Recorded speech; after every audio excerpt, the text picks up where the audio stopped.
পটল একটি সাধারণ তরকারি হলেও এতে রয়েছে প্রচুর পরিমাণে পুষ্টি উপাদান।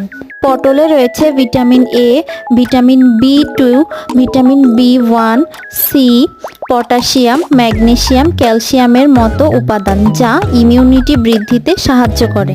এছাড়াও এই সবজিতে থাকা ফাইবার হজমের সমস্যা থেকে মুক্তি দেয়। আমরা জানি রক্তে খারাপ কোলেস্টেরলের মাত্রা বেড়ে গেলে হৃদরোগের ঝুঁকি বেড়ে যায়। পটল এই কোলেস্টেরলের মাত্রা কমাতে সাহায্য করে এবং হৃদরোগের ঝুঁকি কমায়।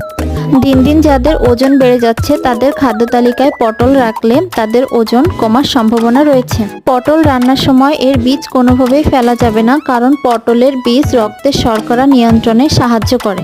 চুল পড়া প্রতিরোধেও পটলের বীজের কোনো জুড়ি নেই। বিজ্ঞানীরা মনে করেন পটলের বীজে এমন কিছু উপাদান রয়েছে যা হজম শক্তি বৃদ্ধি করতে সাহায্য করে এবং রোগ প্রতিরোধ ক্ষমতা বৃদ্ধি করতে অনেক বেশি সাহায্য করে। Thank you for watching the video.